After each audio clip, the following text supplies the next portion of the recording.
Today's episode of Hidden Forces is made possible by listeners like you.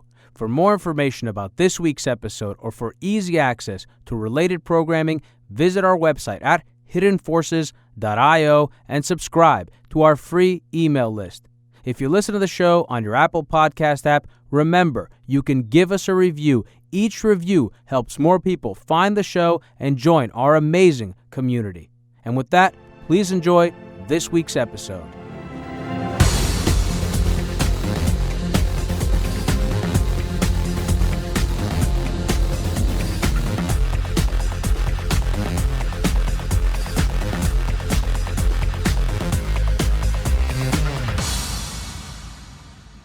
What's up, everybody? My guest today is Dr. Stephen Cohen. Dr. Cohen is Professor Emeritus of Politics at Princeton University and of Russian Studies and History at NYU. He's received several scholarly honors over his lengthy career, including 2 Guggenheim Fellowships and a National Book Award nomination, and was, for many years, a consultant and on-air commentator on Russian affairs for CBS News. Dan Rather, who anchored the CBS Evening News Desk from 1981 to 2005, as recently as this year, referred to Professor Cohen as, quote, one of, if not the, premier expert on the old Soviet Union, Russia, and Russian history in all of what we call Western civilization. We live in dangerous times. Not only in international relations, but also in domestic affairs, right here at home, in our newsrooms, lecture halls, and university campuses. There have always been political litmus tests in America. During my time as a college student, unabashed support for the military and categorical denunciations of anti-Americanism were prerequisites for any political discussion. Today, a hefty dose of Russian fear-mongering and gratuitous insults leveled at Russian President Vladimir Putin serve similar functions. Congresswoman Tulsi Gabbard, a presidential candidate on the Democratic side, was recently accused by former Secretary of State and 2-time presidential candidate Hillary Clinton of being a, quote, Russian asset. And Donald Trump is consistently chided for what his critics assert is the conspicuous absence of any criticism of Vladimir Putin. In the years since Russia's occupation and annexation of Crimea, Dr. Cohen has become, in the words of one writer, the most controversial Russia expert in America. He's been openly critical of NATO expansion for as long as I can remember, and though this criticism puts him in good company, his views on Ukraine and what he sees as America's role in inciting Russian aggression have left him marginalized and oftentimes disparaged as a, quote, Russian apologist.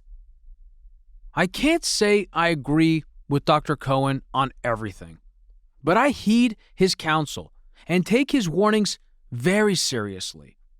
We are, in his view, dangerously close to war with Russia, the title that he has chosen for his most recent book, which consists of a series of commentaries on Russian affairs originally published at The Nation magazine. He views American foreign policy towards Russia as not only needlessly antagonistic, but recklessly endangering of American national security, putting us at the greatest risk of nuclear war since the Cuban Missile Crisis.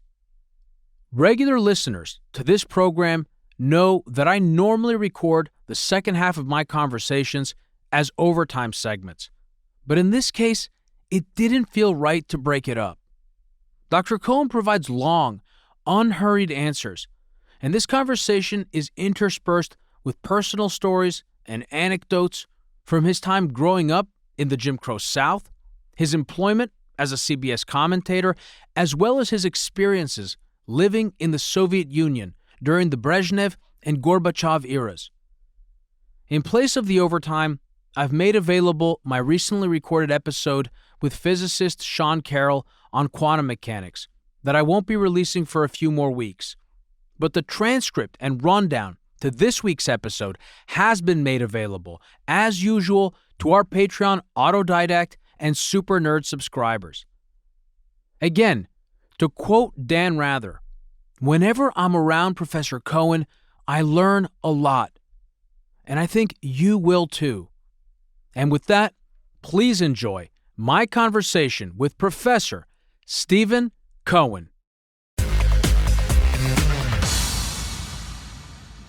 Dr. Stephen Cohen. Professor Stephen Cohen, how are you? Welcome to Hidden Forces. I don't do doctors because I don't make house calls. Professors but better, you are a doctor. Well, that's of a sorts. formality, yeah. Of sorts. Kissinger likes to be called Dr. Kissinger, but that's because he was never a professor.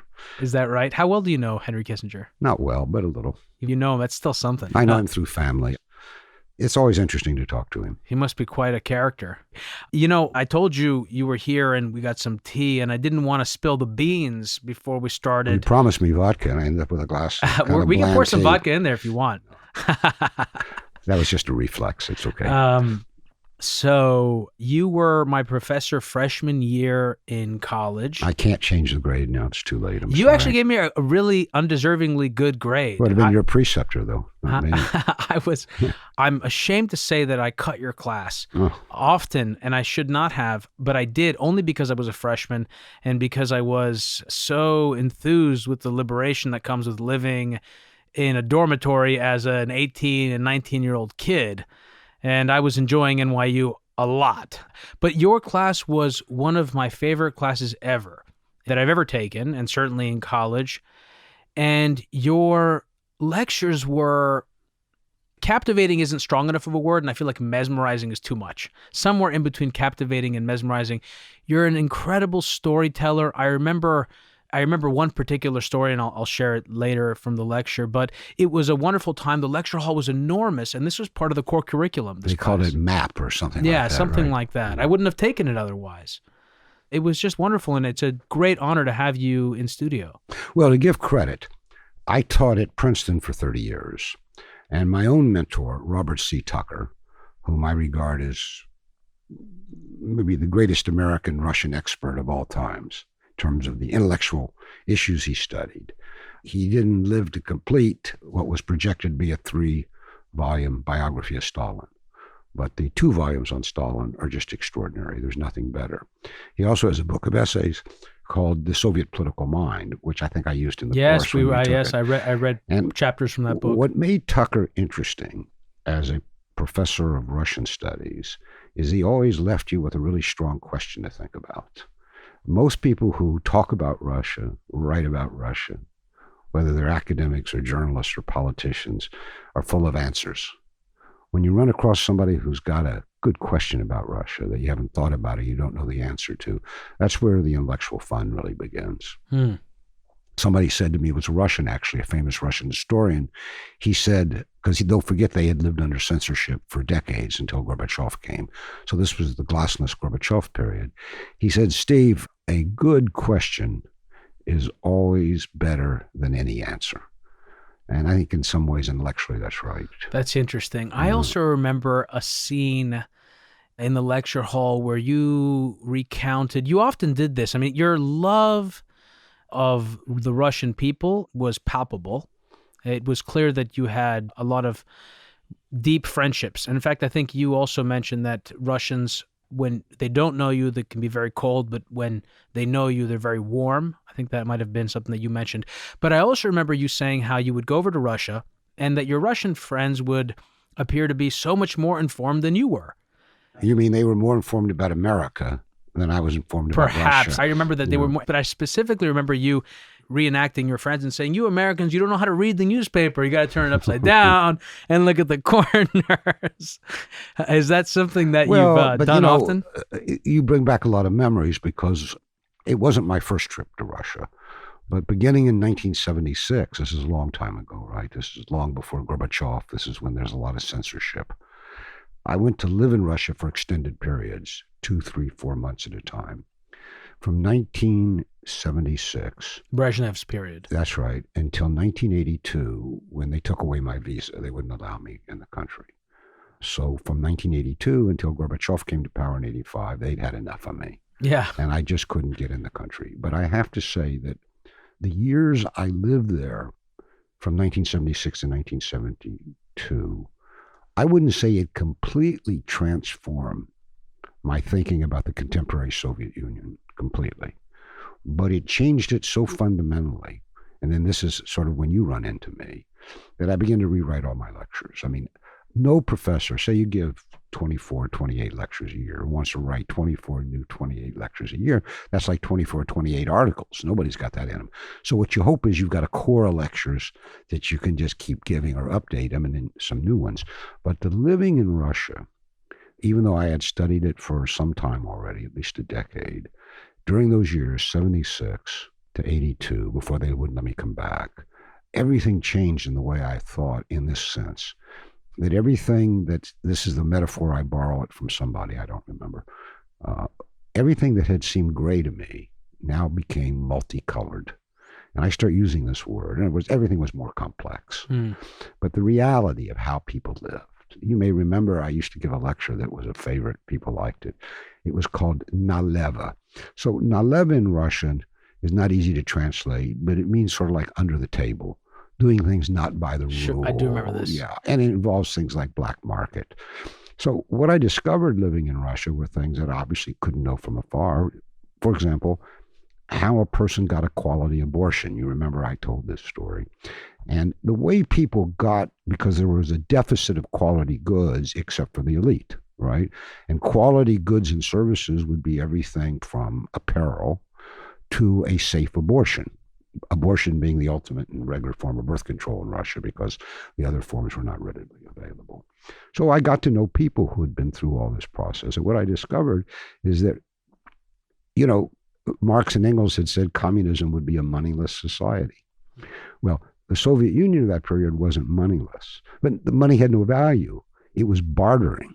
Yeah. That somebody had a service or a good that was scarce, and somebody else needed it, and they would have to come up with an equally needed, scarce good. And that's why I began to build this lecture around Naleva society, or the real Russian society, where people were doing things like literally, I told this in the course, exchanging tickets to an Elton John concert.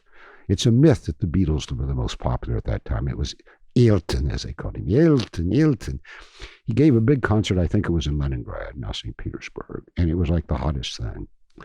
And I actually knew of a case that through intermediaries of bartering on the black-gray, multicolored market, actually abortion was obtained for 2 Elton John tickets. Wow. But how that happened, it wasn't only that's sort of funny or sick or depressing in itself, but it was the process of the way the real society worked, which had very little to do with official Soviet society. And of course, what happens is Gorbachev comes forward, declares his policy of glasnost, in other words, censorship ended.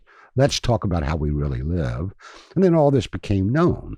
But when I was living there, it was underground. And that's what you heard in those lectures that I contrived to try to capture what Soviet society looked like to me. After all, I had grown up in Kentucky via Indiana and then ended up in New York or Princeton.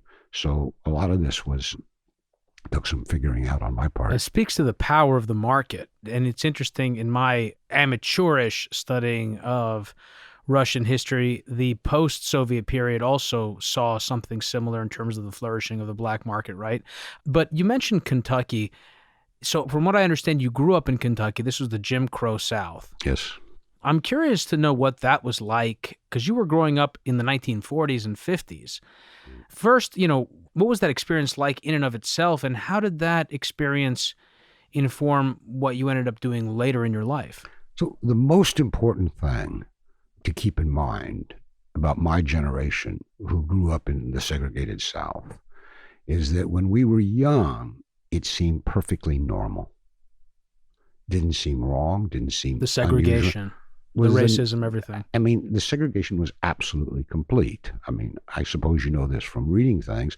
There was a movie recently that showed some of it, but I didn't think it captured all of it. The one about the pianist who's the Green Book. Green Book, yeah.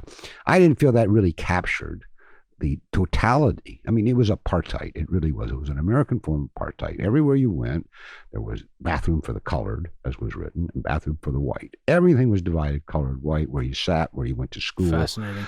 Now, there were violations. I mean, I was a basketball junkie, and the basketball was in the black neighborhoods, so I did some mingling.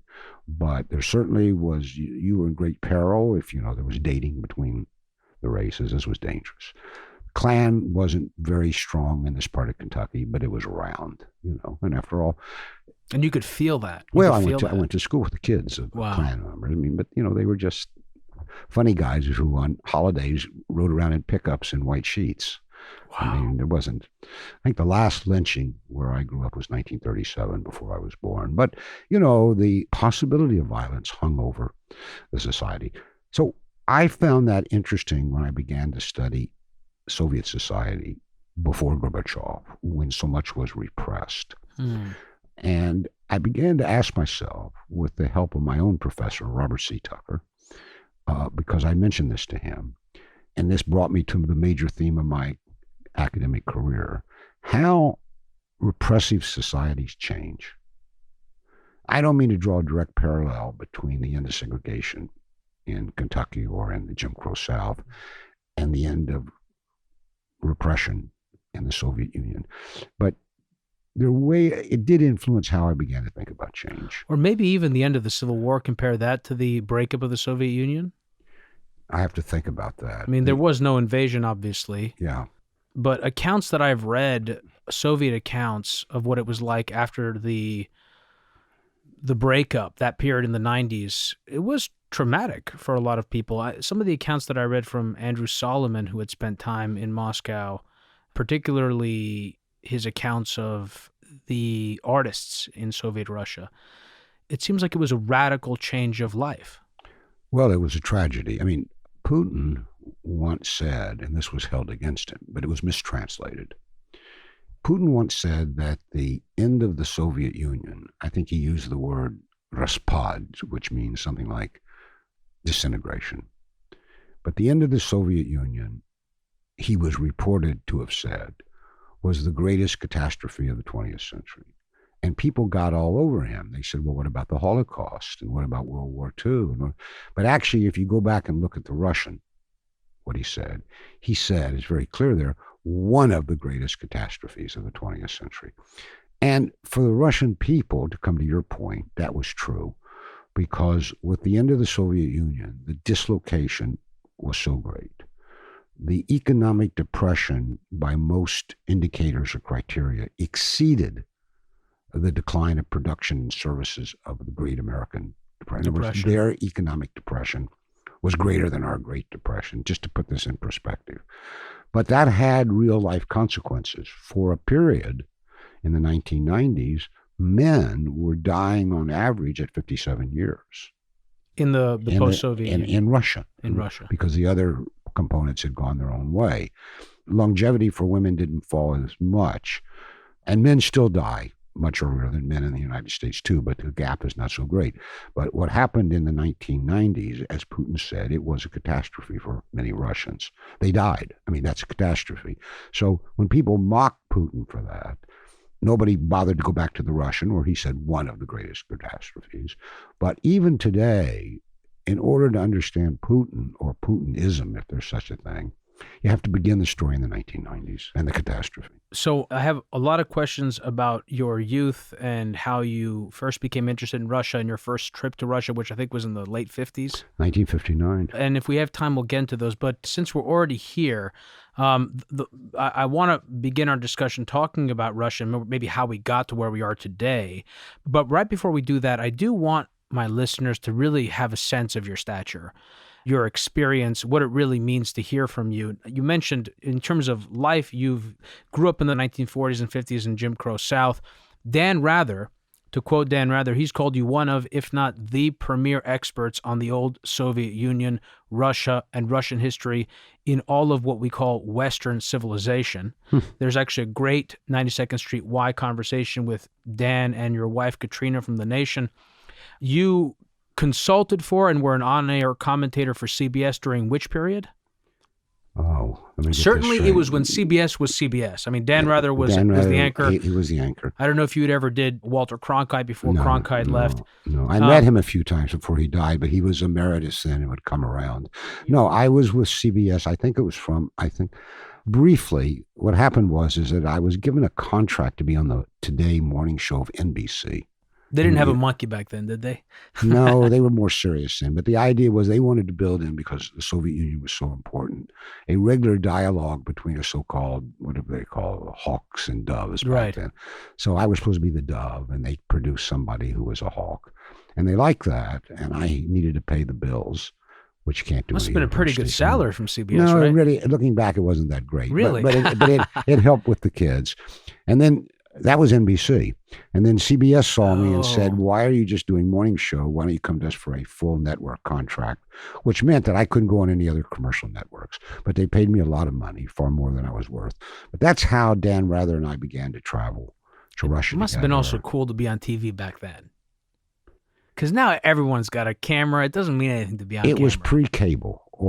Pre-cable. If I get this right, cable was emerging in various places. Yeah, early 80s was when Ted Turner started CNN, but CNN didn't really take off until the Gulf War, I think. That's right. No, it was the case when I was with CBS that there were 3 evening news networks that anybody who wanted to follow news would watch: ABC, NBC, CBS, and the anchors were really, really famous. And it was 1/2 hour, by the way. It was Roger Mudd, Dan Rather. Well, it changed over the years. I mean, there was Tom Brokaw. Right. But what was interesting was, if you take the commercial time out, I think they had something like 24 minutes. So you incredible. And some enormous proportion of Americans watch this before or after dinner. It was a American ritual. I was struck by, again, that 92nd Street Y conversation, listening to Dan Rather, unhurried. And this is a big part. I don't think it can be overstated how detrimental the need to get it out, be the first, to say something before you even have any clear idea what you're saying, is really hurting our conversation today.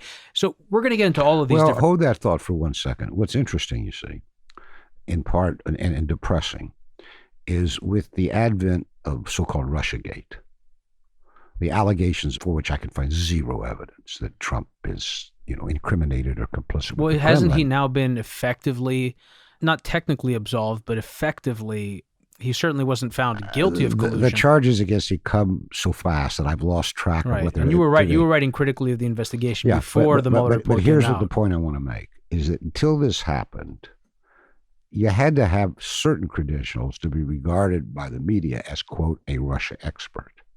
Now, everybody's a Russia expert. Right. That's got to annoy you. It doesn't annoy me. It bemuses me, because like last night, for a few minutes, I was watching probably on CNN or maybe MSNBC.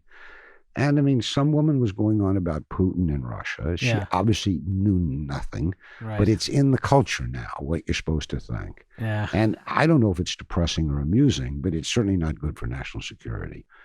There was a time, I don't want to dramatize it, but I was there. I was at one of the 3 major networks for a very long time. I knew the people at the other networks because we would all go to Russia together to cover big events. These were very serious people. And one of the things that the bosses, that would be the president of the news divisions and the executive producers, didn't want was BS coming out of the mouths of people that they were putting on the air. So if somebody put a blowhard on who clearly was off his perch, right? I mean, or her perch, didn't know what they were talking about. Whoever put that person on was going to get some grief. That's all you got. Now it's completely different. Right. What matters now is that the person gets attention and you can get eyeballs. And the fact is that I know maybe 3, what I would call really informed, fully presentable, lucid people who are really among the leading American experts on Russia, who haven't been on any of these TV broadcasts in years because they don't fit what's needed now. Yeah, well, there is a litmus test today when it comes to Russia. So it's interesting. There are lots of threads here. First of all, I think it's my view that certainly in all of American history that I've lived through, America has always needed a boogeyman, or 2 or 3. During the Bush administration, it was Islamic terrorism. It was Saddam. Also, one of the litmus tests was saying that you support the troops.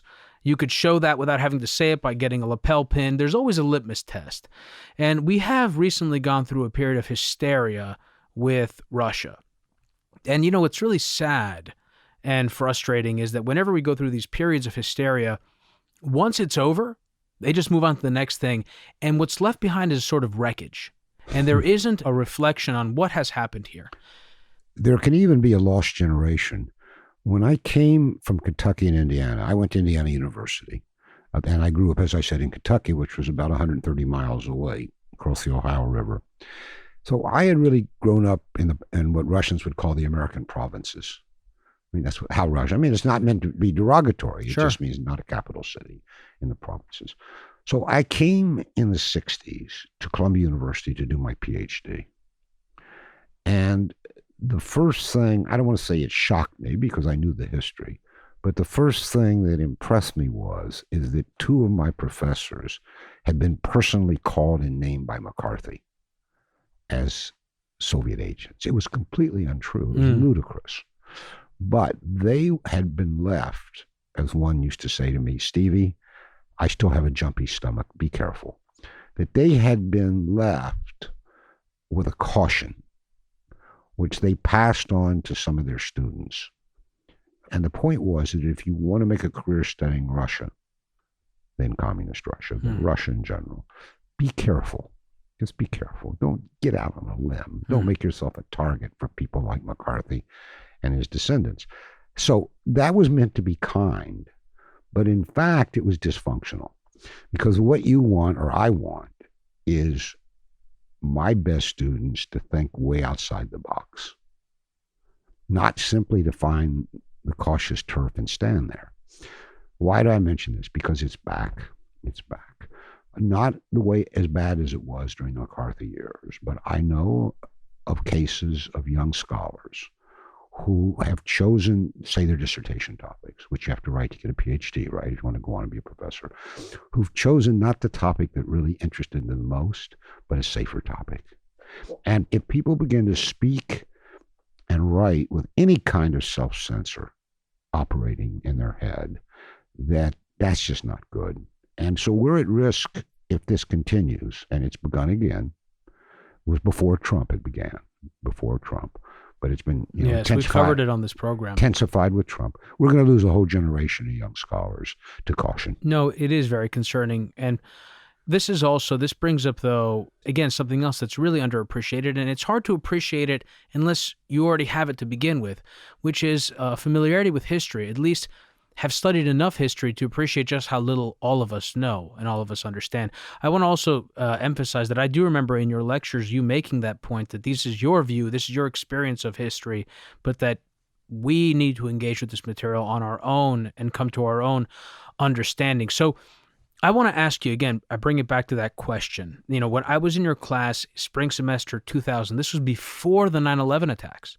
All right, this is about 6 months before September 11th, when really the world changed politically. And after the 9/11 attacks, of course, Vladimir Putin and Russia were presented, at least in the media, and he presented himself also as our allies in the war against terror, allies in any adventure we would have in Afghanistan. But even then, before that, in the 2000s and the 90s, everything in the popular culture, whether it was images of Bill Clinton and Boris Yeltsin laughing and being chummy on the White House lawn, if it was movies like Independence Day that featured Americans and Russians working together to defeat an international race of aliens, the sense was that the Cold War was over. We were now buddies, and we were going to build this new future together.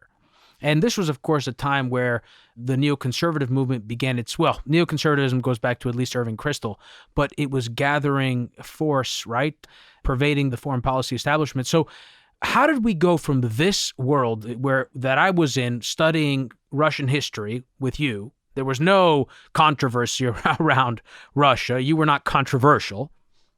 To now where we are today, where Russia is seen as a mortal enemy and you are seen as a controversial person with a controversial opinion. Of course, we could digress. I won't, and ask what controversial means. There was a feature article about me in the Journal of Higher Education, which is kind of the Bible of professional educators, which referred to me as the most, I think I have this right, I put it on the cover of my new book, War with Russia, ? The most controversial Russia expert in America. And I like that. I didn't mind that at all. But the question is, what does controversial mean? And what they were referring to, because the guy who came to write the article about me, I remember the context of the question, was in 2014 when the Ukrainian crisis began. And I presented an alternative view of its origins and its dangers and how to resolve it. That was my new, I had been controversial before, but now it's starting all over. And that's where I got this tag, oh, he's a Russian apologist or a Putin apologist, because I thought we were complicit in the crisis that unfolded in Ukraine. But, you know, it comes, I guess, with the baggage. We've already looked at the past. It comes with studying Russia. You either take it seriously. Well, I take it seriously. It upsets my wife. You let it affect what you do and think and say and write, or you don't. That's the crucial thing. And I come back to my point.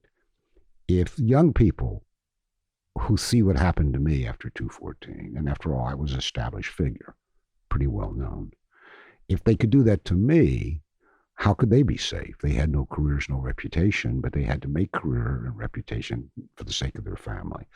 I got I got quite a few emails or personal contacts of young people saying, well, I think as you do, but dare I say so publicly. Yeah. And I told them, no, wait until you've got get your position. And then once you've got your position secured. Even then, we live in a different time. And I can tell you in my position, fielding incoming on social media, it can be scary. And what you say can be taken out of context and it can destroy you. It is a dangerous time in many different ways. I want to pose a question because I remember two particular things from your lectures that I think, and they basically are ways of asking a larger question, which is, what don't we, Americans, get about Russia? And the two things that I remember most that stuck with me, and I realized that only when I began to prepare for this interview, I realized, I've been channeling Dr. Cohen on at least one of these questions, because I've been saying for years, or contextualizing conversations about Russia in terms of NATO expansion eastward. I got that from you. I'm pretty sure I got that from your lecture. Certainly you've been saying it for years. The other thing that I remember from your lecture had to do with the grievance of the 1990s, the extent to which the experience of the liquidation of Soviet public assets and the privatization of the Soviet Empire or Soviet Russia in the hands of the oligarchs, to the extent to which that resentment drives modern Russian politics. What don't Americans understand that you think they need to understand that would change their overall understanding of our relationship with Russia? That its history has been so different from our own, or at least so different from the history of the majority of white Americans. It's important to make that distinction. Think a minute about Russia's modern history in the 20th century. Don't even go back to serfdom and the rest, but start. Occupation in World War I. The Russian Revolution. 3 years of a brutal civil war, in some ways more brutal than our own civil war. In the early 20s, famine. Imposed collectivization of 125 million peasants in the late 1920s by Stalin, followed by another famine. World War II. About 27 million Soviet citizens died in World War II. I mean, we can't imagine. More Russians died than any other nationality, right? During World War II. Not sure about that. More than Germans would be the question. Probably more Russians, yeah.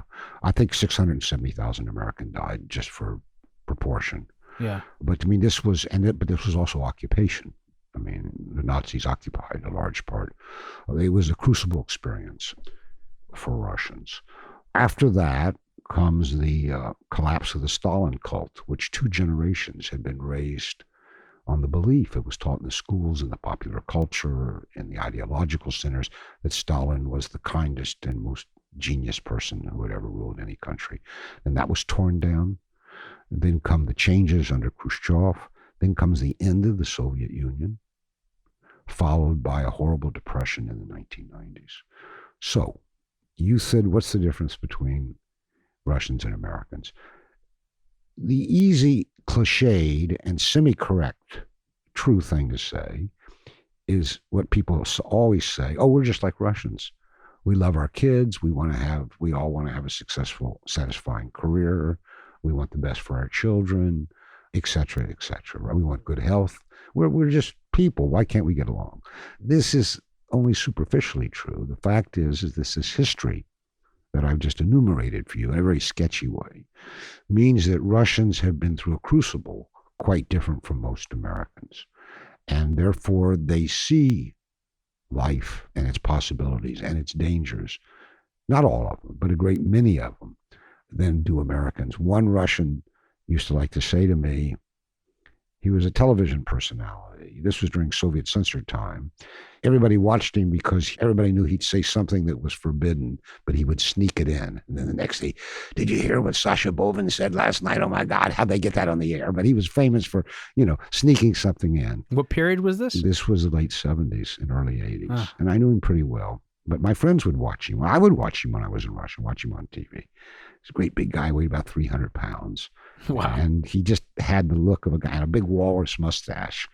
And he looked like trouble. But they liked him, and they kept him on the air. He had some trouble, but they kept him on the air. But he used to say, and it's important, that people can't jump out of their history any more than you and I can jump out of our skin. This is fundamental. I mean, to ask a people simply to become something other than their history has been, whether you begin it with their grandparents who told all the kids in the stories that weren't permitted by the censored press, or their parents, what your parents went through. It was a very different experience than almost all Americans, certainly white Americans, went through. So we are different in the way we perceive things. Now that began to change, I guess, with the end of the Soviet Union. But what you had mentioned, the disillusionment that kicks in again in particularly in places like the New York Times. You can even track this in the columns of Nicholas Kristof, one of my favorite negative examples of how to write about Russia, when he literally wrote that Putin had let him, Kristof, down because Putin, had not turned out to be a sober Yeltsin. Well, what he meant by Yeltsin was Yeltsin, outwardly at least, went along with this charade that Bill Clinton enacted in the 90s of this great Russian-American post-Soviet friendship. It wasn't true. It was for public consumption. And Kristof wanted Putin to be like Yeltsin in that regard. That is, to be completely deferential to American interest, or what Kristof thought were American interest. And when Putin turned out to be different from Yeltsin, Kristof felt personally betrayed. So there's an example of what we're expecting Russian leaders to be, and yet they're coming out of a completely different history. Yeah, I do want to talk about that. I want to bring us back to this point about NATO. You recognize this man as George Kennan. Oh, that's Kennan. Yes, Yeah. George Kennan. So, hold on a second. Yes. So I lived and taught in Princeton when George lived in Princeton, and I knew him very well, but I've never seen this photograph. And the reason is, of course, George was much older when I knew him. He's quite a young man there. He looks like he might be in his 40s. That might have been when he was stationed in Moscow. It might have been, yeah. But I knew him when he was already this kind of, wizened gray elder statesman who had this up and down career with Washington. I've mentioned his long telegram often. Of course, it's one of the sort of foundational pieces of American foreign policy that anyone reads who's interested in international relations. He gave an interview in 1998. I don't know if you remember this, to Thomas Friedman. And it was I do remember. It was in the New York Times. It was titled Foreign Affairs, Now a Word from X. And of course, X was because George it was signed X when it was published in Foreign Affairs. His anonymously. Anonymously. And I want to read some passages from this article because I find it to be incredibly prescient, to the point that it's disturbingly prescient. On Kennan's part, not on Friedman's part. On Kennan's part. Yeah, no, not on Friedman's part. I'm going to just take pieces of it because they really make this point. He said, I think when referring to the expansion of NATO, he says, This is George Kennan speaking. This is George Kennan speaking. Speaking to Friedman. He said, yes. He said, I think it is the beginning of a new Cold War. I think the Russians will gradually react quite adversely, and it will affect their policies. I think it is a tragic mistake. It shows so little understanding of Russian history and Soviet history. Of course, there's going to be a bad reaction from Russia, and then the NATO expanders will say that we always told you it is how the Russians are, but this is just wrong. And he ended the conversation, according to Friedman, saying, "This has been my life, and it pains me to see it so screwed up in the end." Wow. Yeah, I remember it vividly, and I even remember George talking to some of us at Princeton about what he was going to say, and not only to Friedman, but when he went to Washington to testify, because he was a sought-after figure still. The takeaway for me is how prescient George Kennan was, how clear the cautionary warning he was giving about NATO expansion, and how little Friedman took away from it. Personally. Yes, well, he's been a cheerleader of... That's right, because his columns have not been in the spirit Yeah. of George Kennan. A lot of people got carried away. You know, I think that's also something that I think is easily forgotten from that period. People got swept up. You're talking about NATO expansion, that Not period? just NATO expansion, yes, in that period, but I mean also people got swept up in the post-Cold War world. This idea of American exceptionalism, moral superiority, that America was now basically, it was the full spectrum dominance idea that we were going to become the global hegemon, number one. We were going to set the international agenda. We were going to drive it forward, and no one was going to get in our way. And in fact, I think a couple of years ago, or a year ago maybe it was, or 2 years ago, I've got the information in my rundown for subscribers. These documents were made public because you'd been talking about this for years, that Gorbachev, who you know very well, was given assurances by Jim Baker that NATO would not move an inch, not 1 inch to the east. And some of this information was made published. Yeah, so it's now the transcripts of the discussions were made a historical fact. I want to read one more thing, though, from Kennan's interview. He said, "I was particularly bothered," because you mentioned that he testified before the Senate, and he referred to the Senate conversation as superficial and ill-informed, the debate in the Senate. And he said, "I was particularly bothered by the references to Russia as a country dying to attack Western Europe. Don't people understand?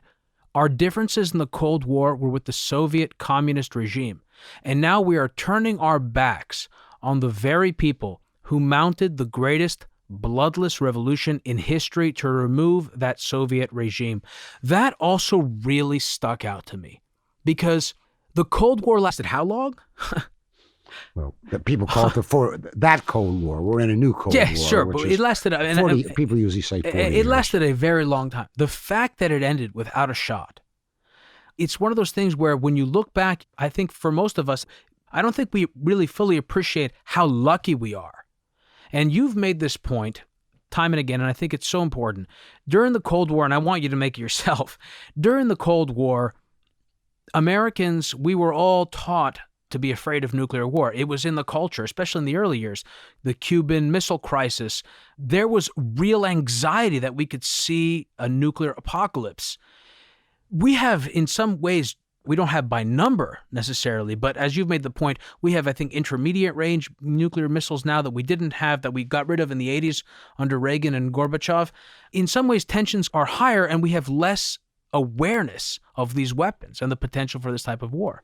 Well, look at the so-called discussion or debate about Ukraine going on in Congress, driven by people who want to get Trump for some misdeed he did with Ukraine. And they're bringing forward all these career diplomats to testify who are so-called Ukrainian experts, Americans, and who were stationed there. But if you read what they say, it's horrifying. For them, and they say this candidly, the war against Russian aggression has never ended. Ukraine is the front line. We have to stop Russia in Ukraine, or it's going to be, I don't know where, San Francisco. I mean, this is exactly what we were told and what Kennan was protesting whenever that was, 40 or 50 years ago. It's all back. It's preposterous, but it's also really, really dangerous. That's why in my book, War with Russia, ? I make the argument this really is a new Cold War. And we need to think about it as such because there were lessons we learned that enabled us to survive the preceding Cold War that we have not learned yet. And things are really, really dangerous. I mean, I make the argument in the book that this new Cold War, this has been my main theme for the last few years, this new Cold War, which your generation gets from my generation, whereas my generation got the last one from our predecessors, you get this one from us. This is more dangerous. It's interesting how this war went and the limits to what you can. I mean, I've been excluded from mainstream media now for several years, but nonetheless, I have an audience. So I'm always curious the extent to which I persuaded people of what I think they need to be persuaded about. People gradually, there were a lot of pushback on this when I began this, at least in 2014, if not before, arguing we were now in a new Cold War with Russia. People said, no, that's not possible. I remember Condi Rice said Cohen's got it all wrong and gave the reasons. I don't think anybody today reasonable would deny we're in a new Cold War with Russia. But I go on to make a secondary point that's more important to me. This one's more dangerous. We can't say, okay, it's a new Cold War. We survived the preceding. So the question becomes, asked to me, why is it more? In what way? Now, in my book, War with Russia, I have a chapter which gives 10 reasons, but that's too many. I never should have given that many. You should get down. Something for all writers to learn. You're not going to give people 10 reasons and persuade them. Give them 3 or 4 and you got a good chance of winning over. But stop and think. Unlike the preceding Cold War, this new Cold War is on Russia's borders, the epicenter, the political epicenter, Ukraine and the Baltics. The preceding Cold War was in faraway Berlin. Think of the possibilities of mishap. And some of them have already been reported. Some of them haven't been reported. Yeah. Look at these buildups. I mean, massive American NATO buildups on Russian borders. There was nothing like that during the preceding Cold War. To the extent that we had combat with the Soviet Union, the preceding Cold War, it was through proxies in what we used to call the Third World, Ethiopia. I mean, if something went wrong in Ethiopia, it wasn't existential. If something goes wrong in Ukraine or in the Baltic area, Poland, Lithuania, Latvia, Estonia, where NATO is building up, if something goes wrong militarily, you're talking about war with Russia. We're told in a hush way, because they don't want to announce it officially, that something called deconfliction is going on. Have you heard about this? No. This means that the Russian generals and the American generals have a private secret correspondence where when there's the possibility of military conflict, they're in touch to be sure there is none. So this tells us 2 things very important, that the military people themselves see the risk of military conflict, American, Russian. The New York Times may not see it, but the big military people see it. Who's reporting this? Where are you hearing You can read it anywhere. Google deconfliction talks. Okay. That there is a process. I assume I don't know if it's on email or closed telephone, what the communication is, but you can even read about it in the paper occasion called deconfliction. Deconfliction. It was in Syria, it's in Ukraine, it's wherever too many places that American and Soviet military power are eyeball to eyeball. That the generals on both sides have kind of a constant process. They alert each other to maneuvers. If something goes out of whack, they immediately say, please don't attack us. That was a mistake. We're sorry. We'll make remedies. But this tells you that the people who know there's actually a risk, unlike that existed during the preceding Cold War. So what are we discussing in Washington instead? This is what Senate hearings should be about. You mentioned new weapons. So the Russians have developed something called hypersonic weapons, missiles. You heard about them. Sure. The history of this is very important for Americans to recognize. Once upon a time, there was a wonderful treaty called the Anti-Ballistic Missile Treaty, the ABM Treaty. It prohibited the United States and the Soviet Union, we were the only, there may have been other signatories, but we had the weapons, from deploying anti-ballistic missile. And it was one of the wisest treaties ever, right? Because it meant that if planners in Moscow or in Washington knew that they attacked the other, they were going to get obliterated too. It was called mutually assured destruction. And that protected us for decades. But now suddenly the United States says it has a weapon, an anti-ballistic missile that can stop anybody from striking the United States. That makes the Russians think maybe we'll do a first strike. And that's something you never want anybody to think. But no one really believes that missile defense systems actually are credible, right? Well, certainly not for the type of force that the Russians can deploy. Now you get into Dr. Strangelove reasoning here. You know, I assume your listeners are aware of Dr. Strangelove movie where he said, "Well, we won't Stanley Kubrick. Yeah, we won't lose more than 40 million, and they'll be replaced by healthy women and men." Well, that was Kissinger. Kissinger, I think, had written his PhD on limited nuclear war. Did he not? But before we leave this, stop and think what this discussion is about. Sure. I mean, stop and think about it for a minute. And one reason we should stop and think about it is that almost none of our political candidates who want to be president of the United States are talking about it. I mean, this is what they should be talking about, one of the things. And the reason they don't talk about it, it's not well reported. There's no awareness of it. So the fact that we've come to a point where military strategists on each side are contemplating how they could get away with a first strike and without retaliation, that we're back to that again. Come back, something that we thought was behind us. And it's not being discussed in the political discourse in a presidential year by the Washington Post or the New York Times or such newspapers. That is why, one reason why I say the new Cold War is more dangerous, because the dangers of the old Cold War were discussed all the time. And those of the new Cold War are scarcely recognized. I have a lot of thoughts about what you've said. First of all, you gave 10 reasons. You could have given 100 reasons. I mean, you can't possibly get nuanced enough on this type of a conversation.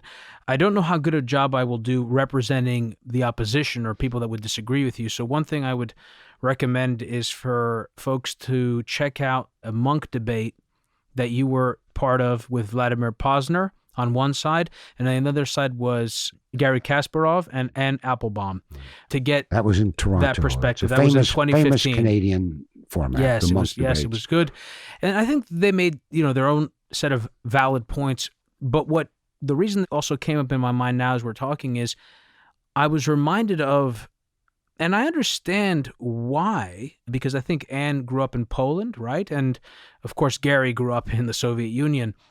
The level of emotion on their end, and I do understand it. I'm not trying to suggest that I can't sympathize with it, but there doesn't seem to be an adequate amount of reflection. You know how they say cooler heads, let's hope cooler heads prevail? It doesn't seem like we have a lot of cool heads. It seems like we have a lot of hot heads. And people seem unfairly comfortable with the current state of affairs and don't seem to appreciate the dangers. Well, that was the point I was trying to make you. We can make it in a bumper sticker. If we're talking about American-Russian relations, that the dangers far exceed any awareness of them. I mean, this book that I published, War with Russia, ? I never thought I'd ever put a title like that on a book, War with Russia, partly because I never thought until recent years that war with Russia was possible, conceivable. And then working on this book, I began to think it was. And since the book is for general readers, not for my fellow scholars, I wanted to put a title on the book that got people's attention, War with Russia, ? And it covers the period since 2013, when I think that danger has developed and it continued to grow, and people know about Trump and all that stuff. But it began before Trump. And if Trump goes away tomorrow, it's still going to be there.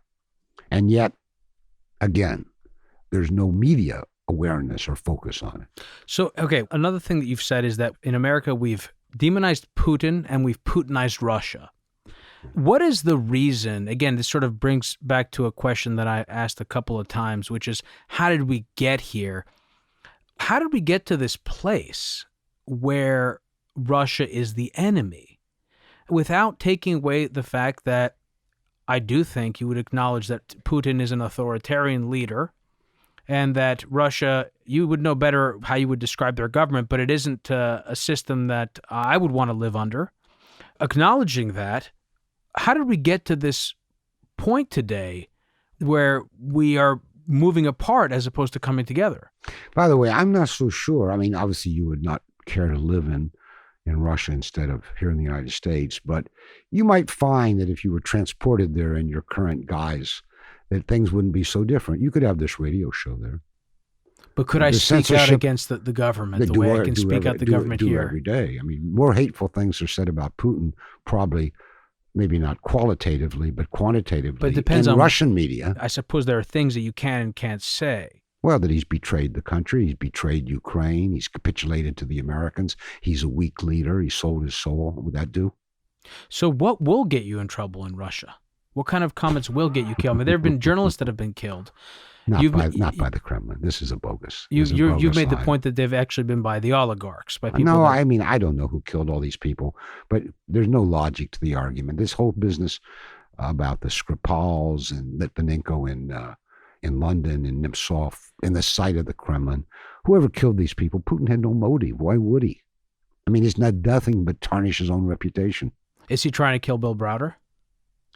I don't want to say anything about Bill Browder because I have a grievance with Bill Browder too. I know that he's not a popular guy, and I mentioned to you that he's been on the show, and I understand why he's not popular, because he was I don't know why you say he's not popular. He's got access to every mass media in the United States. Oh, and no, he's popular in the U.S. He's popular in the Western CNN, world. They can't get enough of him. No question about it. He just doesn't tell the truth systematically, shall we say. Well, I think that I understand why Russian people have an issue with Bill Browder.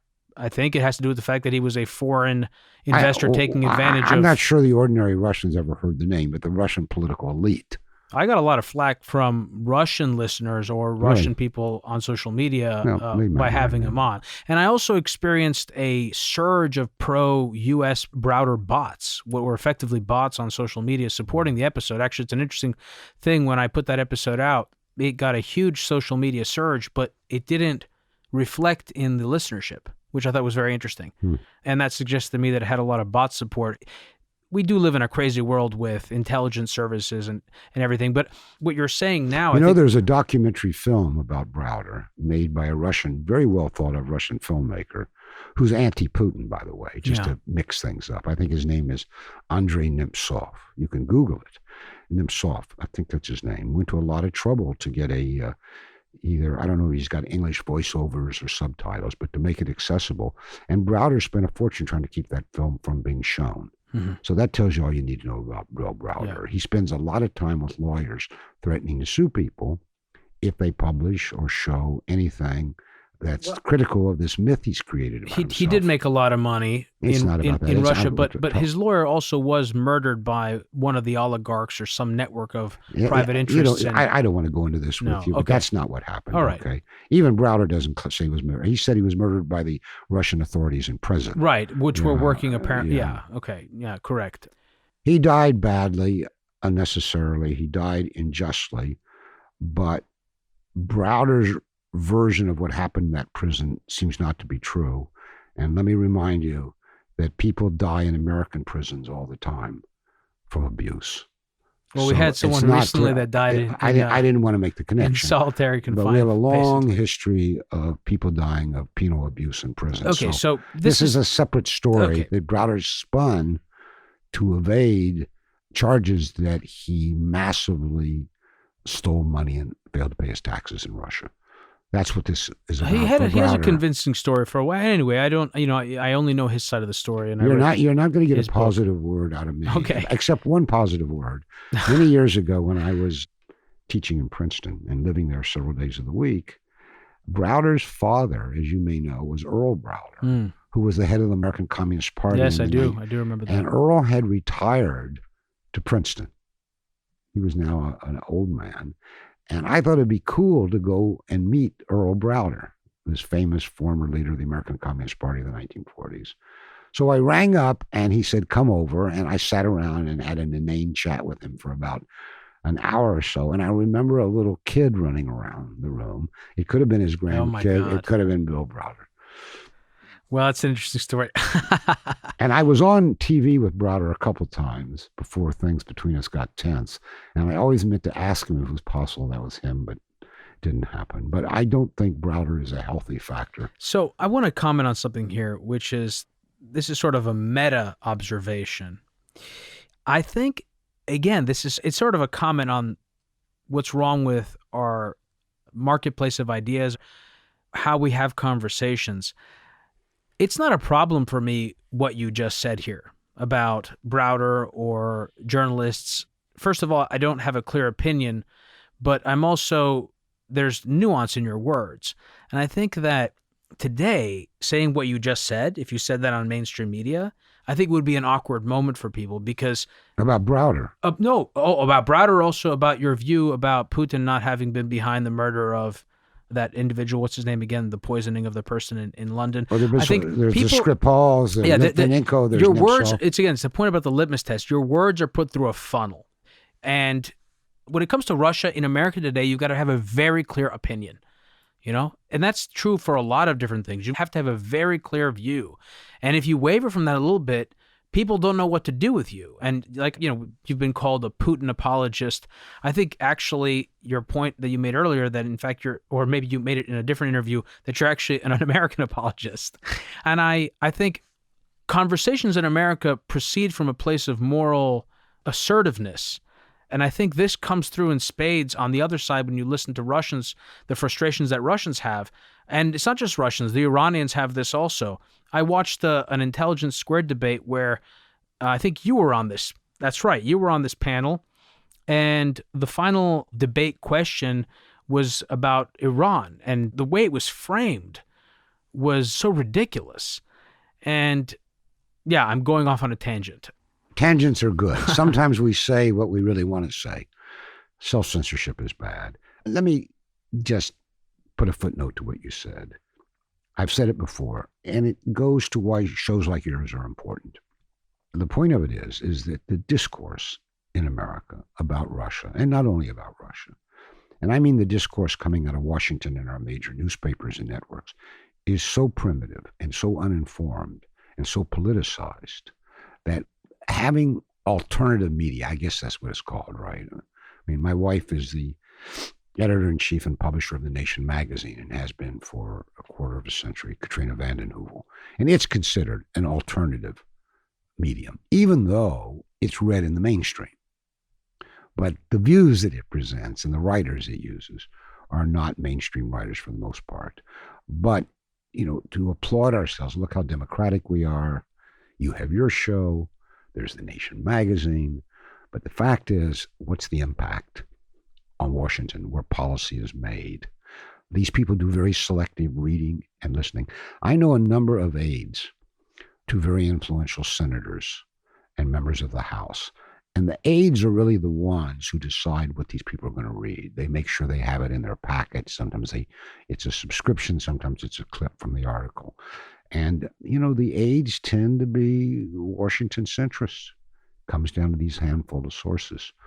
So I keep coming back that the dangers are far greater than the discourse we're having about them. That, to me, is why the new Cold War is more dangerous than the preceding Cold War.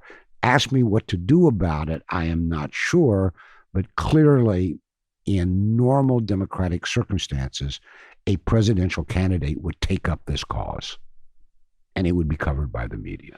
So that's a good way to pivot to Tulsi. Because we're in a presidential season. I mean, we don't get it. It's a good way to pivot to Tulsi Gabbard, who is one of the Democratic candidates who has not gotten perhaps the amount of mainstream coverage that is warranted, at least for her pacifist views. How well do you know Tulsi?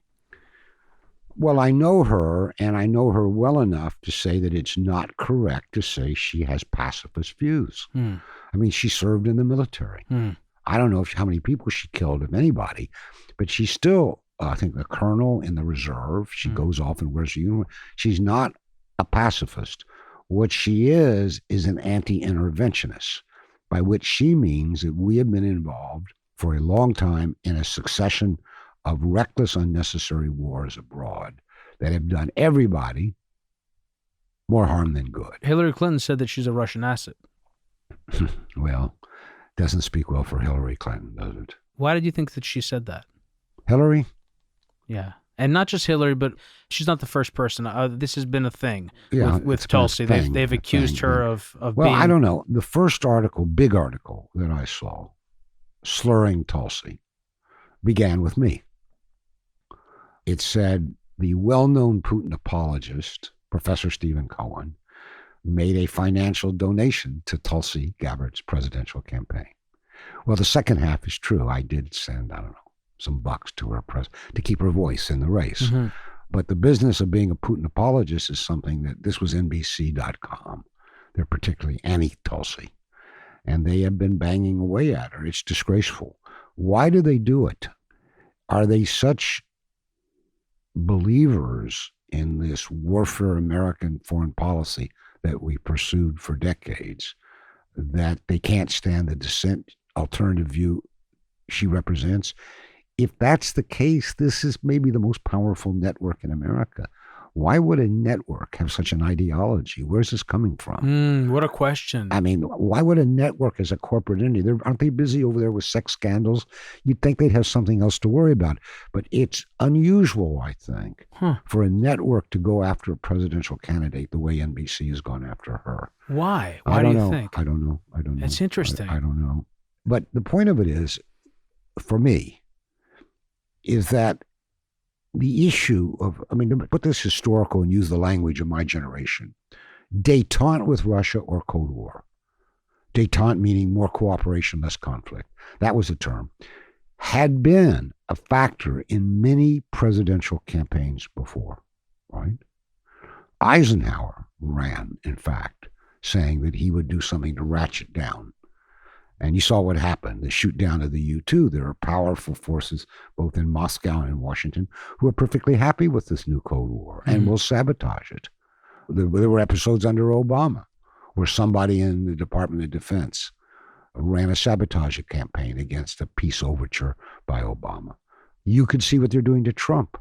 No matter what you think about Trump, the moment, and I remember this vividly, during his presidential campaign, he said, I think it would be a good idea to cooperate with Russia. Yeah. I remember this vividly. And I remember going on Larry King, who I guess Larry still has a show, but he had a show. Went on and I said, Larry, Trump just put a target on his back the moment he said he thought it was a good idea to cooperate with Russia. And he's never gotten it off his back. So the enemies are strong, and it doesn't surprise me they're coming after Tulsi Gabbard. It's wild. Stephen Colbert, for example, I've heard him multiple times on his show, which I don't really watch because I don't find it funny, but I catch clips on it on YouTube, and on multiple occasions I've heard him complain to his guests. Why doesn't he say a single bad thing about Putin? Again, it brings us back to this thing about litmus tests, also to your point about Putinizing Russia or demonizing Putin and Putinizing Russia. Can I stop you there? Yeah. It would take as many of your hours of your show to work through this notion that it's the job of the American president to say bad things about the president of Russia or the leader of the Kremlin. That's not what the American president is supposed to do. And I don't know how many cases you'd find if we started in modern times, Roosevelt, Eisenhower, Kennedy, and on, that American presidents spoke ill in a personal way about Kremlin leaders. Now stop and think why this is for 1 minute. Always hanging over our heads is the possibility of a new Cuban Missile Crisis, not in Cuba. So you may have young listeners, let me remind them that in 1962, we came close to war with Russia when Russia installed nuclear installations in Cuba. And there was a confrontation, and Kennedy, the American president, Khrushchev, the Soviet leader, negotiated. The Russians backed down, the Soviets backed down, they withdrew it. But what people don't know, and maybe even to this day don't know, is that secretly we had missiles in Turkey, just as close to the Soviet Union as Cuba was to Miami Beach. Bobby Kennedy negotiated those away. It was part of the deal. It was never made known until later because Kennedy was afraid that if he had been seen to have made such a concession to Khrushchev to remove the American missiles, he'd have political problems. All right. So I ask this question. We have a Cuban Missile Crisis, not in Cuba, Syria, wherever. Is Trump free to do that, to negotiate away from war? That's it. I keep coming back to that, right? Because you don't negotiate away from war by blaming the other side solely. Each side accepts some responsibility for the warfare situation you're in, and each side makes a concession. But Trump, having been labeled this puppet of the Kremlin, is he in any position to make any concession? So what's the alternative? It's war. War between nuclear powers, which seems to be lost. Also, if people just stop to think about it, because I'm so acutely aware of the fact that there will be people that will listen to this and they will be shifting and saying, why are they making excuses for Putin? And I keep thinking to myself, if you stop to think about it, America has, in its recent history, supported some of the worst people on the planet. There is no way that the issues that we have with Russia are because Vladimir Putin is authoritarian and because he is a bad actor. It's got to be something else. So what is the reason? Why? Why has this man been someone that we have been unwilling to work with? Did he get in the way of the process in the 1990s under Yeltsin? But I gave my at least partial explanation in our discussion before. And again, it runs as a theme through my book, War with Russia. When Yeltsin was leader of post-Soviet Russia, he and Clinton enacted for almost a decade a charade of partnership and friendship. Behind the scenes, we were treating Yeltsin very badly. In fact, if you read Strobe Talbot, he was Clinton's primary advisor on Russia. There's a passage in his memoirs where Clinton literally says, and I trust we can say this on your broadcast, well, I guess we'll have to shovel some more shit in old Boris's face. They knew exactly what they were doing to Yeltsin. And yet the myth went forward or not the myth, but the axiom, I should say, the belief went forward that was a good Russian leader. Yeltsin, one who gave us what we wanted without representing any specific Russian interests. I mean, Russia's a big country, the biggest territorial country in the world. It's got national interest, legitimate national interest, especially along its borders. So we can't expect Russia simply to defer to the United States on every major international policy, right? So along comes Putin, and that's basically what he says. There's a famous moment where he gives a speech. What year was it? I've forgotten. But McCain, they're all in Munich. McCain's sitting on the front row, and Putin drills his eyes right on McCain, who's sitting there with all these, Cold War American senators, and said, gentlemen, you have to understand, our relationship with you cannot be what you want. It cannot be a one-way street. Was this before McCain called him a thug or after? Not sure, but McCain was loose with his language. I mean, McCain was not, shall we say, much of a foreign policy thinker. Well, he said, let's bomb Iran. Well, he liked 2008. War. Yeah, he never saw a war that he wasn't prepared to embrace. But it's interesting because he became, and again, there is nuance everywhere, and I don't wish to speak ill of a man who has passed, who is not, here to defend himself, but he became... That axiom would prevent us from writing history. Maybe perhaps you as a historian can do that. But he's a perfect example of someone that, when it was convenient for the narrative of the time, he came back into vogue. He was not popular for a period of time. Actually, he especially wasn't popular during the K Street scandals in the 1980s and 90s, right? But he's a good example of that. And Hillary Clinton said that Putin doesn't have a soul. And that's something that, I think, again, to this point about... By the way, you know what Putin said in return? She did say that. And that disqualified her as a presidential candidate, in my mind, immediately. Because one of the existential, almost constitutional obligations of an American president is to negotiate with the Kremlin leader to keep us out of war with Russia. So if she begins by saying Putin has no soul, says it publicly, exactly where is her credibility to negotiate with him? To which he replied, when he was told she had said Putin, had no soul, well, at least I have a brain. She didn't have a brain when she said that. I mean, that's not, then wanting to be president. In fairness, Trump's negotiating style is to completely defame the other person and then begin the negotiation process. I can't be drawn into a situation where I have to judge other historical figures through the prism of Trump. I mean, we'd all be doomed. Yeah. Trump is Trump. Though I remain to this day the supporter of one Trump policy. That is his idea that we need to cooperate with Russia. And his policies have not been. But we don't know if he was left alone what he would do. You're absolutely right. He's taken certain, quote, hardline steps against Russia.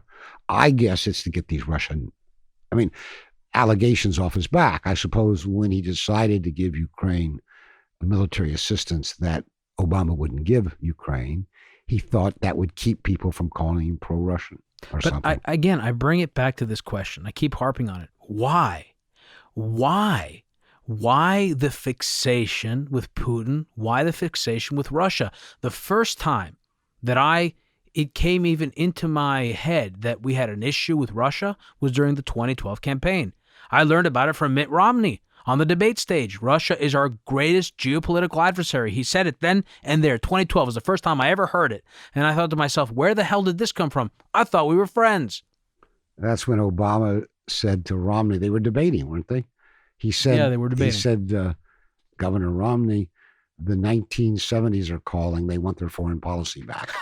You remember that? Yeah, no, I do remember that. That's so funny. Yeah. He was good. Obama was good. But now Romney takes credit because he said, you see, I was good. right. That's what Romney's running around saying now, because he's offering himself, of course, to the Republican Party if they decide to overthrow Trump. He's running around saying I was right back then. Well, to echo the words of George Kennan, that the NATO expanders would be running around saying how bad the Russians were and that they told us, but they're wrong. I mean, that's sort of the thing. We're all being told now that Russia's bad. See, we told you. But how much of that is our policies? But again, I bring it back to the question, Dr. Cohen, why? Why? What is the reason? Why what? Why the fixation with Russia? There's got to be a reason. I'm not saying it's a good reason. The American fixation. Well, the consensus. Why?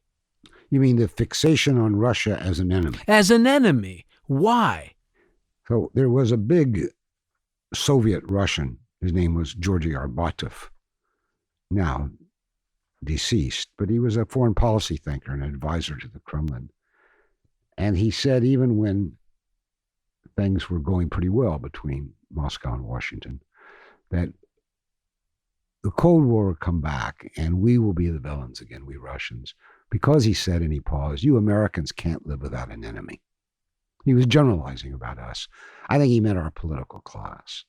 Maybe we need to look into that, go back and see, has there ever been a time when we haven't had an enemy? I agree with that also, but why Russia? Why Russia? Why not China? Why not some other country? Why Russia? What does Russia have that makes it a country that deserves or has attracted the ire of the foreign policy establishment? Again, I mean, not to be self-referential, but a major theme of my little book is why are we again in a Cold War with Russia? It tries to answer your question. And I give various explanations and treat various factors and look at historical episodes there in a way we can't do right here. But it's very interesting to ask rhetorically, did the preceding Cold War ever really end?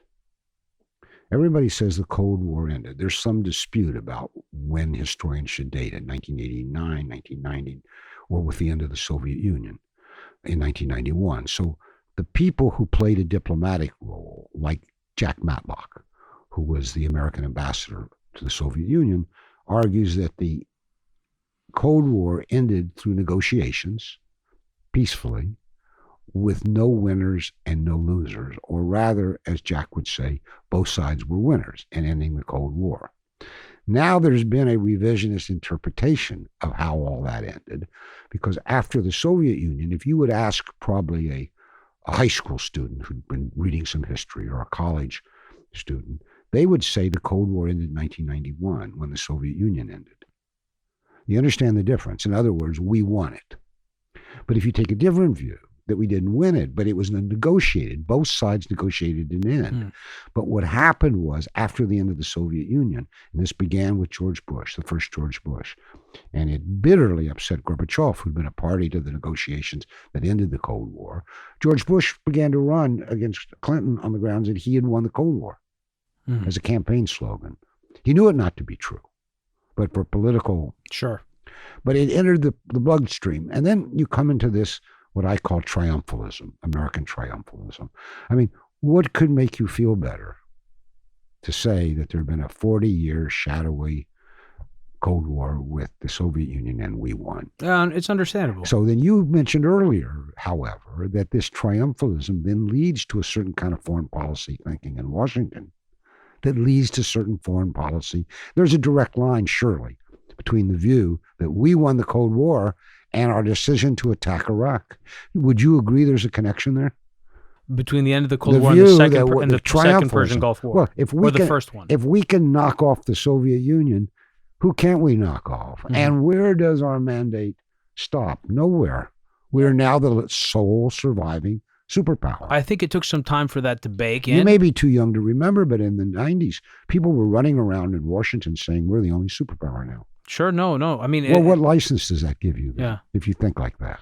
Well, I to be frank, personally remember it because I wasn't politically conscious, but in my foreign policy classes, required reading was from that era to help me understand the foundations of the neoconservative movement, the resurgence of neoconservatism, and the Wolfowitzes and the Richard Pearls and Douglas Feiths. I don't think it's fair to conservatives to name those guys. Sure, they were Trotskyists originally. Well, whatever they were, but there are a lot of conservatives today who would agree with what I'm saying about American foreign policy since the end of the Soviet Union.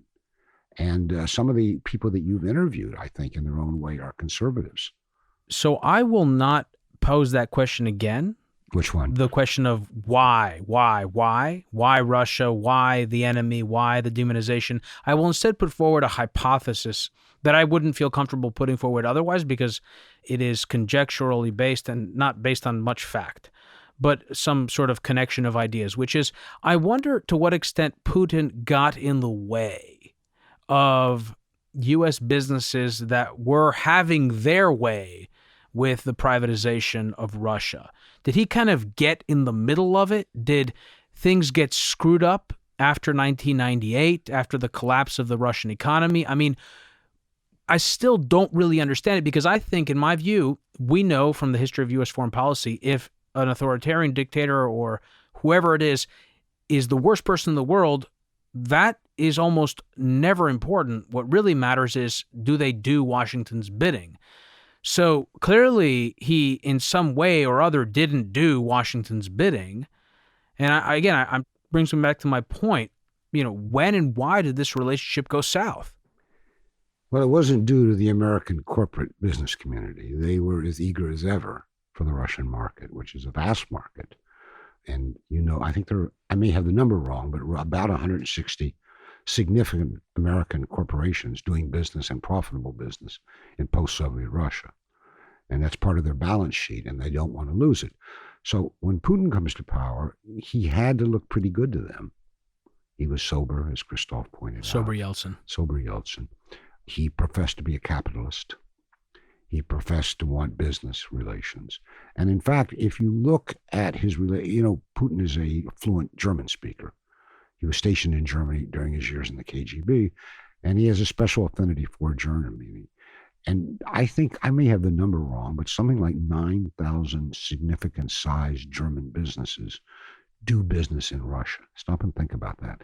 So here we ought to introduce something that it's hard for us because we're provincial people, you and I. America's a provincial country. It's cut off. Putin thinks of himself as a European man. And he thinks of Russia. That's interesting. Yeah, it's important too. He thinks of himself as a European man. He lived in Europe. He speaks fluent German. It's unusual for a Russian political leader. The old Bolsheviks spoke foreign languages, but since then it's been unusual for a Kremlin leader to speak a foreign language.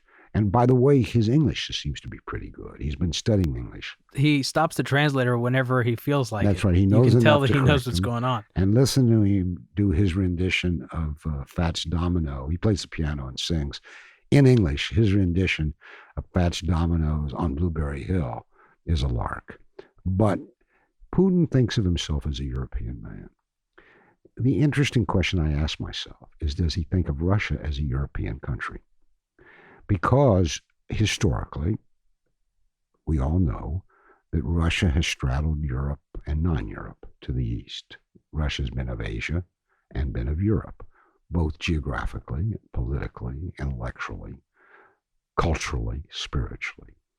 And so Putin comes to power after an episode of please let us in the West, the Western, the Yeltsin thing with Clinton and all that, but during which Russia collapsed and men died at 57. We've talked about this.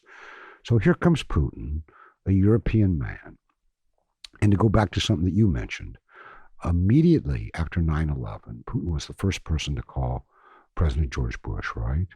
And say, this is the second George Bush, and say whatever we can do. Oh, for I remember you. that. Yeah. And now that was not empty. They had something we didn't. Well, first of all, he said you can have all the flyover Russia you want to get to Afghanistan, but they had a fighting force. The Soviets had built a fighting force, which still calls, I think it was called the Northern Alliance, that was in Afghanistan, a good fighting force made up of Afghan fighters, but with Russian commanders. And he said, it's yours.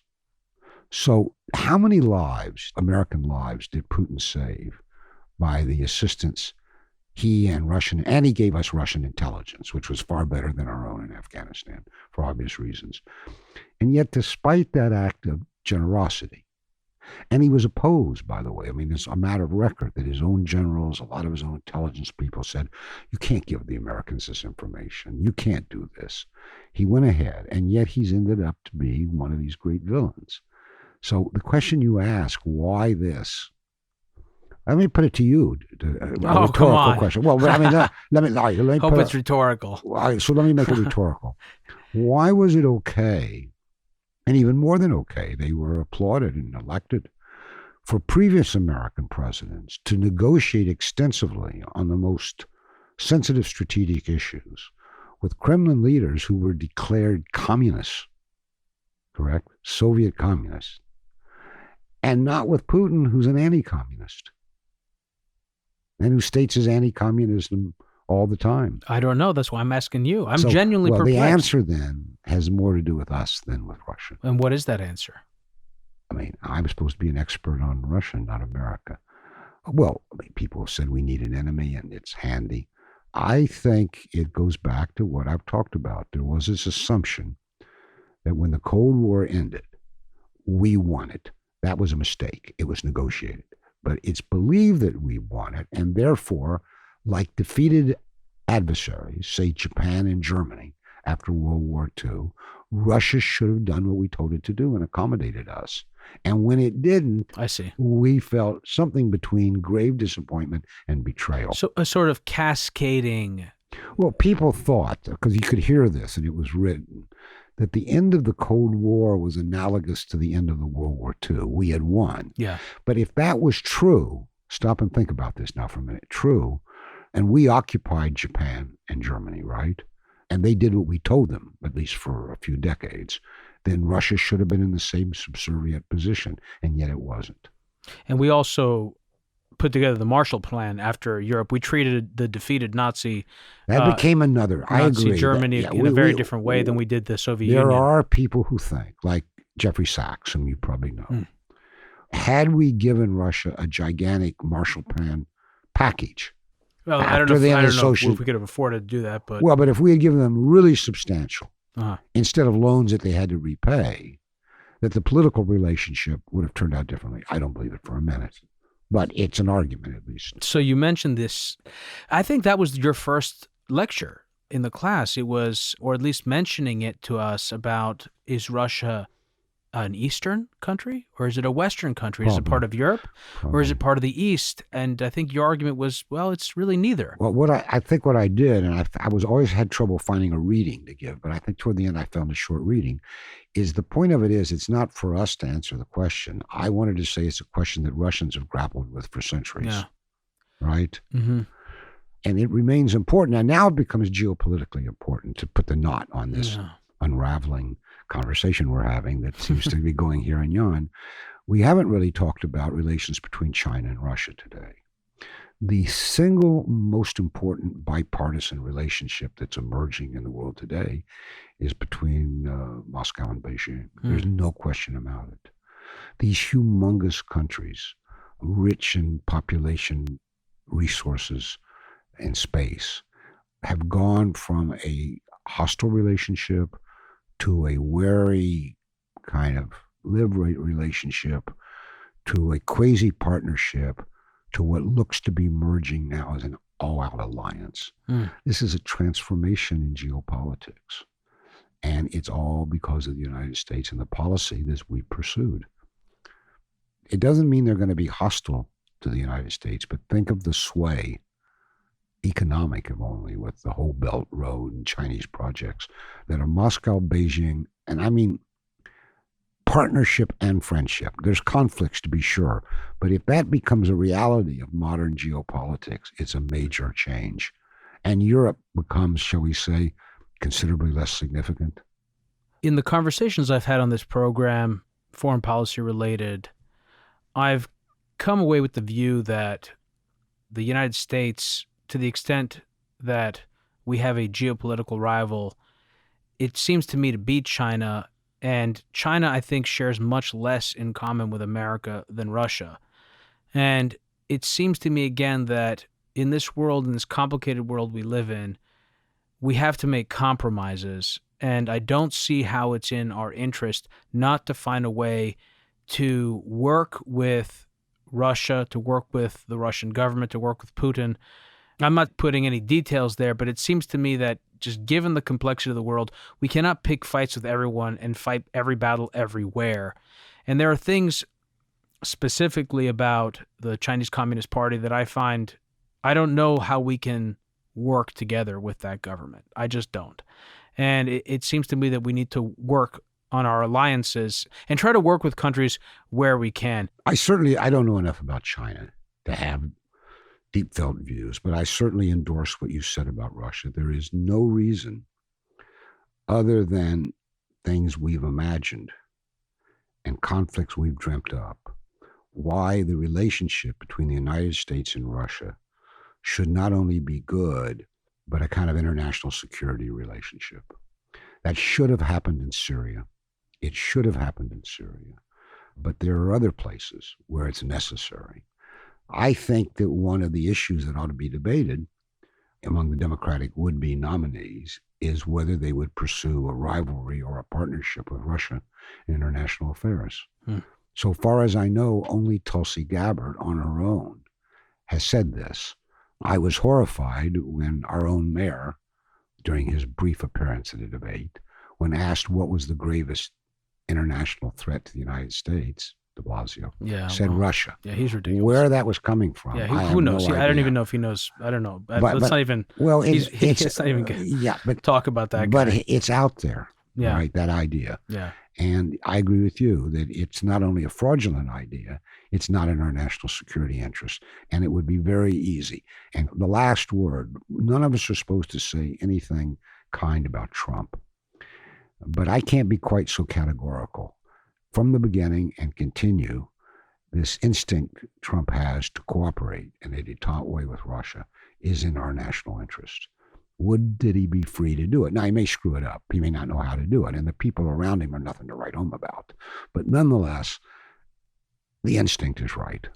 So for listeners, normally we do overtimes. I had made a decision in the middle of this conversation not to do one because I felt like we didn't get to all the things I wanted to in the full episode. However, there is, as always, a rundown. Not only is there a rundown, but in fact, there is a very beautiful picture of a beautiful young lady in Moscow in this rundown.